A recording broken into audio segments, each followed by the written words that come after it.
The weight and influence of words, respecting the other person's reaction.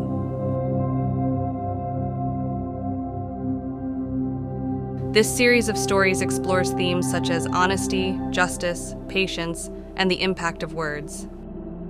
In the story, a promise between a young man and an elder plays a crucial role.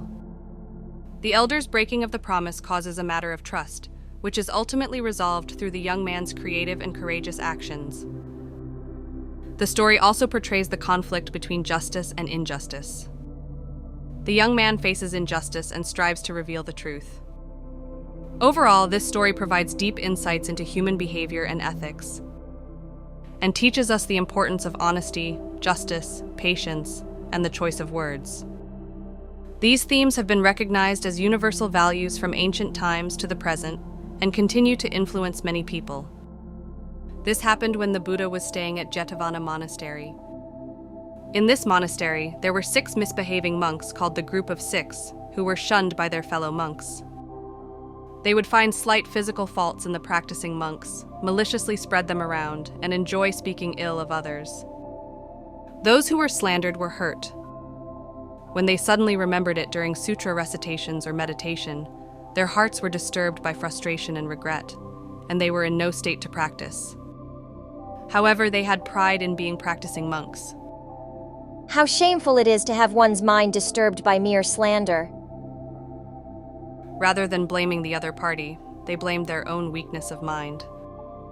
Therefore, no one directly criticized the misdeeds of the Group of Six. However, taking advantage of that, the Group of Six became increasingly abusive. One time, a monk who could no longer bear it appealed to the Buddha. The Buddha listened to it with a sad expression, but immediately gathered the practicing monks and said, "Monks, a black cloud now hangs over Jetavana Monastery. The black cloud hinders practice, defiles the Dharma, afflicts the practicing monks, and disturbs the order of the Sangha. We must dispel the black cloud as soon as possible." The practicing monks all straightened their posture and waited tensely for the Buddha's words. "Monks, do you know what the black cloud is?" "It is the black cloud called slander and idle talk. It is to disparage and hurt others." "Who is bringing the black cloud?" The Buddha's solemn voice resounded to every corner of Jetavana Monastery. The practicing monks all kept their mouths shut heavily. Everyone knew the names of the misbehaving monks, but no one mentioned their names. The silence continued for about half an hour. Eventually, some people who could no longer stand the silence appeared. It was the 6 misbehaving monks themselves. They stood up, bowed deeply to the Buddha, and said nervously, That would be us. "You? Think carefully. Would those who are slandered and abused be happy or sad?" We're sorry. We meant no harm and we're just doing it for fun. Certainly, I don't think those who were slandered would be happy. However, they are all lowly practicing monks. I don't think their hearts would be hurt by such words. The Buddha's eyes shone sternly. "Where would you find someone who would not be hurt by having their physical faults listed one after another? Taking advantage of the fact that your fellow practicing monks don't talk back. You seem to be saying whatever you please. But have you ever thought about being slandered yourself? Have you ever thought about things from the other person's perspective?" World-honored one, we understand well. Please forgive us. The 6 said, bowing down. The Buddha did not answer that, but silently stared at the 6, and eventually took his eyes off them, looked around at the practicing monks, and said, "Monks, do not slander others.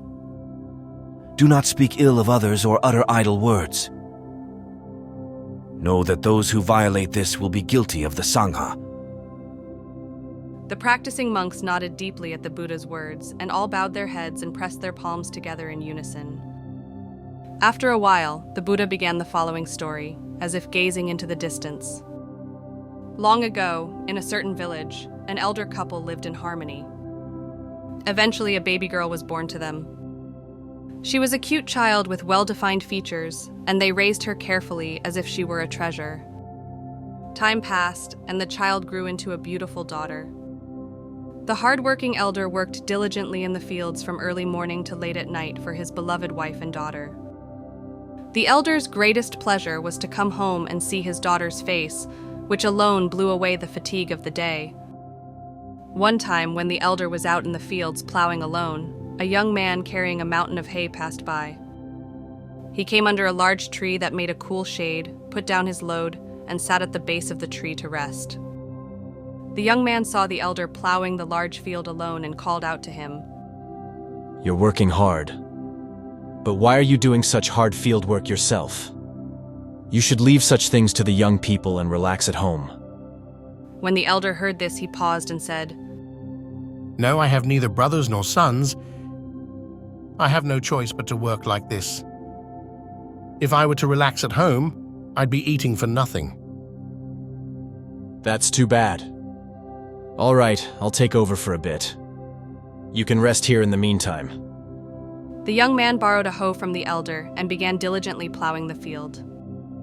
The elder took a break under the large tree, feeling embarrassed. With the young man's strength, the work progressed at an amusing pace. The elder gazed at the young man's figure enviously and dazzlingly. The young man was all alone in the world. He sold medicinal herbs and hay that he gathered in the mountains and lived freely on his own. He sold medicinal herbs and hay that he gathered in the mountains and lived freely on his own. Therefore, he didn't mind at all spending time like this when he felt like it. Moreover, the young man loved working for others. Before he knew it, the young man was engrossed in the field work. Eventually, noon came and the elder's wife brought lunch. Come now, take a break. My wife has just brought lunch. Let's eat together. At that voice, the young man finally paused from his work. And the three of them opened their lunch boxes in the shade of the tree. After finishing the meal, the young man said to the elder, You should go home with your wife now. I don't have any particular business today. I'll plow this field for you. However, since I don't know your house, please come and meet me at the village crossroads in the evening. I'll return this hoe to you then. Thank you very much. I don't know how to thank you. I'll gladly accept your kind offer. Ah, there are wonderful people in this world. The elder couple thanked the young man many times and went home. The young man, who finally finished plowing the field by early evening, carried the hay on his back and the hoe in his hand, and headed to the village crossroads. When the elder saw the young man, he ran up to him and expressed his gratitude. Then he took the young man's arm and led him to his house. When they arrived at the elder's house, the young man declined to be shown to the guest room and peeked into the cowshed. The cowshed was dirty with dung and urine. The young man immediately started cleaning. He carried the dirty soil outside and replaced it with dry, fresh soil. He wiped the cows' bodies, and when that was done, he gave them hay. The young man looked like he couldn't help but enjoy working. The elder watched this and said happily, If you do even that much for us, I won't know why I brought you home. Come now, the meal is ready. Please come in. And he secretly thought to himself, What a hard worker he is. If I could have this young man as my daughter's husband, our family would be overjoyed. The table was set with colorful dishes. They were all things the young man had never eaten before. When the beautifully dressed daughter came and took her seat, the room brightened as if flowers had bloomed. The young man's heart pounded as he brought the food to his mouth, and he occasionally looked at the daughter dazzlingly. The elder said to the young man, If possible, would you live in this house and help me with my work? If you work diligently, I'm thinking of giving you my daughter as your wife. The young man held his breath for a moment, then thought for a while, and eventually said with a flushed face, There's nothing I'd wish for more. I'll work for you. The young man started working at the elder's house the next day. Ever since the young man came, the fields of the elder's house yielded unrecognizable harvests. And the inside of the mansion was well cleaned, and became as beautiful as a newly built house. The young man especially loved taking care of the cows. He always kept the cowshed clean, took the 2 cows for a walk, and washed their bodies in the stream. Both cows had stately bodies, but one cow had a broken horn and a cut tail. Therefore, the young man called this cow Bald Tail Bald Horn and distinguished it from the other large cow. Both cows became well accustomed to the young man. But for some reason, only when he called Bald Tail Bald Horn, that cow seemed to turn away, and the young man laughed out loud by himself. In any case, the elder was freed from painful labor and was able to spend comfortable days. The young man then worked silently for 2 whole years, waiting to marry the daughter. However, the elder never mentioned anything about the marriage, as if he had forgotten his promise. One day, the young man could not wait any longer and said to the elder, When will you permit me to marry your daughter as promised? Ah, that's right. It's been 2 years already. I'll have to let you get married soon. The elder said and went to his wife. Now hurry and prepare for our daughter's wedding. A necklace with silk clothes and gold, silver, and jewels would be good. Make preparations befitting our family's status. Upon hearing this, the wife was surprised and asked, Huh? Who on earth is our daughter marrying? I haven't even thought about it yet. What are you saying? It's obviously that young man. The elder answered. Please use good judgment. That young man is certainly a good person, but he's a vagrant with no family. His family status is different from ours. How could we approve of such a marriage, like grafting bamboo onto a tree? Please think it over again. The wife objected. But you don't know how much that young man has helped us since he came to this house. The crops in the fields have become many times better than before, and the surroundings of the mansion have become clean. If we break our promise and don't allow him to marry our daughter, the young man will get angry and leave this house. If that happens, I'll have to take a hoe and go out into the fields again like before. The elder stated. No matter what, we can't give our dear daughter to that man. The wife firmly opposed. No matter how much the elder tried to persuade her, the wife would not agree. Having no choice, the elder decided to buy some time and delay his answer for a while.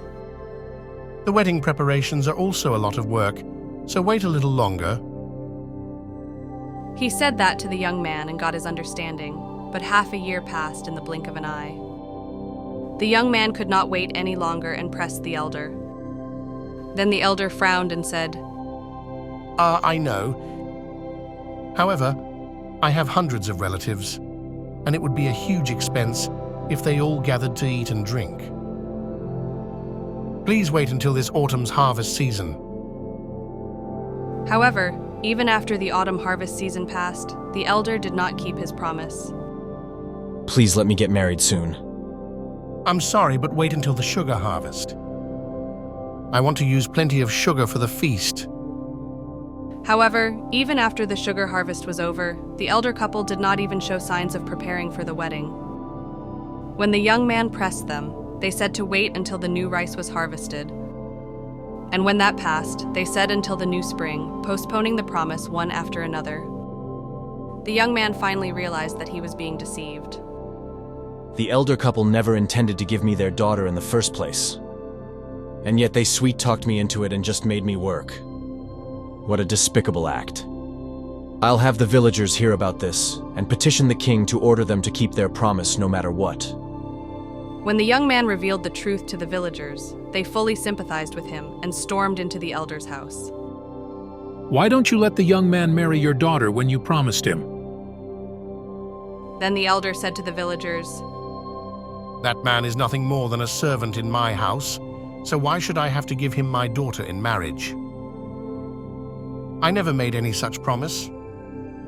It's just that man's false accusation. You're the ones being deceived by that man, I see, so that's how it was. The villagers were convinced and left. When the young man learned of this, he was more ashamed of his own frivolity than he hated the elder. I have worked hard until now, but not only have I not received the daughter as my wife, I have not even received a single coin as compensation. What on earth have I been working for? Time has just passed by in vain. The elder's way of doing things is despicable, but it was worse that I chased a sweet dream. But still, I can't just back down like this. I have to create some opportunity for the elder to reflect. The young man dragged 2 cows out of the cowshed, made them work in the field all day, then tied them to a dead tree and beat them violently with a stick. And after confirming that they had become completely weakened, he tried to leave them exposed to the scorching sun. Then, surprisingly, the cows shed tears and spoke to the young man. Young man, you have cherished and cared for us until now. And yet, why are you beating us so cruelly today of all days? We have adored you like gracious parents and endured painful labor. What bad thing have we done? Then the young man answered sadly, You have done nothing wrong, but your master has betrayed me. So I'm weakening you to make the elder have to work, and make him realize the severity and importance of labor. I'm sorry for you, but please forgive me. What on earth do you mean? He said he would give me his daughter in marriage, but didn't keep his word. He deceived me. Then why don't you appeal to the king? Because there's no proof. No one but me knows the words of the elder's promise to give me his daughter. The cow blinked thoughtfully and said, Then I will be your witness. Even if he is my master, I cannot allow him to deceive someone. I appreciate that. But how can you, a cow, be a witness? A cow will prove it in a cow's way. Please tie us up in the cowshed and don't let us eat hay for 7 days. On the 7th day, release us into a meadow where the grass is lush. And if we, starving, do not eat the grass at that time, we will be testifying with that act that your words are true. We will become your witnesses by not eating the grass. Now go and appeal to the king right away. It will surely work out. Upon hearing this, the young man immediately untied the cows from the dead tree and took them to the meadow. And he went straight to the royal palace and made his appeal. The king, upon receiving the young man's appeal, immediately summoned the elder. Elder, there is such an appeal. Is it true? No, I don't remember saying anything about having this man marry my daughter. It's just a false accusation. The elder answered, Young man, the elder says this. Do you have any witnesses? the king asked. To the king's question, the young man immediately replied, Yes, I do. Who is it? It is the cows kept in the elder's house. What, cows? How can cows testify? Yes, I believe the cows will testify through an act imbued with truth. What kind of act is that? Yes, there are 2 cows in the elder's house, and for over 3 years, rain or wind, they have gone out into the fields and shared joys and sorrows with me. And only these 2 cows heard every word exchanged between the elder and me. The cows said this to me. First, tie us up in the cowshed for 7 days and starve us without giving us hay. Then please take us out to the meadow. If at that time we still endure hunger and do not eat the grass, we are saying with that attitude that what the young man says is true. We want to testify by not eating the grass. That is a great hardship for the cows. If the cows can do that, I will accept it as testimony. But if the hungry cows do eat the grass, what resolution do you have? At that time, please sentence me to death. the young man said firmly. The king immediately ordered his vassals to tie the 2 cows in the cowshed and have them keep watch for 7 days. The cow with the broken horn and the short, cut tail, bald horn, spoke to the other large cow. Why do we have to suffer so much? It's to testify for that young man. Listen, we must endure hunger for these 7 days, and even after we are let out into the meadow, we must never eat the grass until the king believes the young man. No, I'll eat stones, let alone grass. I can't stand this suffering. That young man cherished and cared for us like parents. Now is the time to repay his kindness. But Bald Tail Bald Horn said, that young man certainly cherished and cared for us. But he called me Bald Tail Bald Horn and laughed. Every time I was called that, I wanted to pierce his belly with my horns. But now we must endure. Don't think about such things and silently obey my words. The other large cow said that, but Bald Tail Bald Horn still looked brooding and unsettled. On the evening of the third day, the young man got permission from the guard and visited the cows, calling out to the large cow. Hey, are you okay? I'm fine, but things are heading in a bad direction. What do you mean by that? My partner holds a grudge against you for always calling him Bald Tail Bald Horn. He says that when he's released into the meadow, he'll eat stones, let alone grass. That's terrible. If he does that, I'll be executed. Let's run away tonight. The young man said, turning pale. Well, wait a moment. I have a good idea. Listen. Make a hole in my partner's nose, pass a rope through it, and tie it securely to my horns. That way, if my partner is about to eat the grass, I'll raise my horns and prevent him from eating. That should work. And tell everyone that we are facing upward, revering the sun, and praying for the truth to be proven. That's a good idea. The young man said happily and immediately did so. Bald Tail Bald Horn, whose nose had been pierced, shed tears profusely and said, Look at this miserable sight. Why do I have to suffer like this? The large cow enveloped Bald Tail Bald Horn with a gaze full of affection and said, It's just a little patience. By doing this, we can repay his kindness. Please endure it. We are both wearing beautiful necklaces, firmly binding our hearts and bodies together. Think of it that way. Eventually, 7 days passed. The two cows were led out to the meadow while the king and his retainers watched. The meadow had been chosen by the retainers, a place where particularly soft and delicious-looking grass was growing. Bald Tail Bald Horn tried to eat the grass with joy. Then the large cow immediately raised his horns and made him face toward the sun. The king saw this and asked the young man, Why are those cows standing facing the sun? The young man answered, Right now, these two cows are showing respect to the sun and to you, your majesty. And they must be praising the truth. They are enduring hunger without putting grass in their mouths, looking up at the sky and praying for the truth to be proven. The king was impressed to hear this and ordered his retainers. What noble cows they are! I thought all beasts were ignorant, but to show such sincerity for a man's sake. It has been proven that the young man's words are true. Quickly tell this to the cows and tell them to eat the grass to their heart's content. And arrange for the young man to marry the elder's daughter. And so the young man was able to marry the elder's daughter. After telling this story, the Buddha said to the monks, Now, monks, just like Bald Tail Bald Horn in this story, even a beast was deeply hurt by the young man's casual words. How much more so would a human be hurt? Therefore, monks, you must not speak ill of others or slander them. The Buddha said this, stood up, turned his back on the monks, and quietly walked away. Even after the Buddha's figure disappeared from view, the monks remained utterly silent, and no one moved a muscle. This story has many points that can be applied to modern people's daily lives. Words have power and can have a big impact on other people's emotions and self-esteem. In daily conversations, it is important to recognize the importance of speaking with compassion and avoiding words that hurt others. Respect for others is the foundation of good human relationships. It is important to respect other people's opinions and feelings, and to show understanding and empathy instead of speaking ill of them.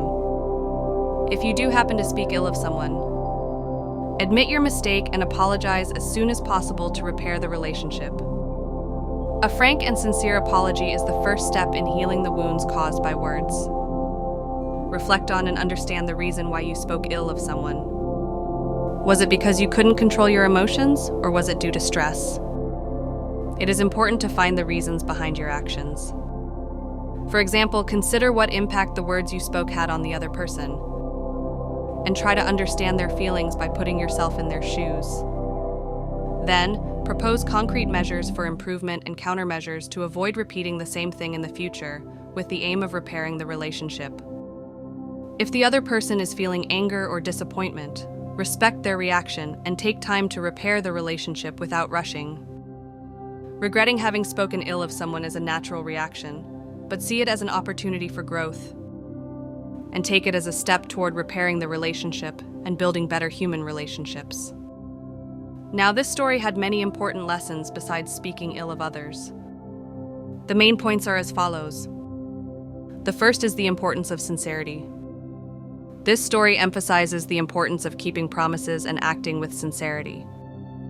This is the foundation for building trust and respect, not only in professional settings, but also in personal relationships. The second is patience and perseverance. In the story, the young man faces many trials and patiently overcomes them. This patience and perseverance are also the keys to success when facing difficulties and challenges in modern life. The third is creative problem solving. In the story, the young man deals with the problem by using the creative method of having the cows be witnesses. This shows the importance of finding new solutions through unconventional thinking when faced with difficult situations. The fourth is the power of communication. At the end of the story, the Buddha teaches the importance of choosing one's words. In daily life, positive and constructive communication is key to strengthening relationships and preventing misunderstandings and conflicts. The fifth is considering the consequences of one's actions. In the story, the young man's actions ultimately lead to a desirable outcome, but many difficulties arise in the process. This suggests the importance of considering the consequences before taking action. The sixth is empathy and understanding for others. The story highlights the importance of putting oneself in others' shoes. Understanding others' perspectives and empathizing with them is essential for deepening human relationships. The seventh is justice and morality. Throughout the story, justice and morality are emphasized. This shows the importance of following moral guidelines in personal choices and social behaviors. As these 7 points show, this story provides many lessons for modern people from the perspectives of personal growth, how to build human relationships, and principles of behavior in society. On the other hand, there are the following points to keep in mind when applying this story to modern people's daily lives. The first is understanding the difference in context. The story has a specific cultural and historical background, and applying it directly to the modern context may lead to misunderstandings. It is important to understand the differences from modern social structures and values and apply it appropriately. The second is the danger of generalization. The characters and situations in the story may have some embellishments to convey specific lessons or morals. Generalizing these to current people or situations may lead to inappropriate interpretations or expectations. The third is the interpretation of moral lessons. The moral lessons of the story are sometimes abstract and may not provide concrete solutions to complex social issues in modern times. Therefore, it is necessary to avoid oversimplifying moral lessons and interpret them carefully in the modern context. The fourth is avoiding excessive expectations. The story often presents an idealized ending, but reality does not always turn out that way. It is important to properly assess real situations and have realistic expectations. The fifth is considering the consequences of actions. When acting based on the lessons of the story, it is necessary to carefully consider the consequences. Even with good intentions, there may be unexpected results or negative impacts. The sixth is considering the impact on others. When acting based on the story, it is important to always consider what impact those actions will have on others. It is essential to have empathy and understanding for others' feelings and situations, and to show respect. As these 6 points show, when applying the lessons learned from the story to daily life, keeping these points in mind leads to a realistic and balanced approach.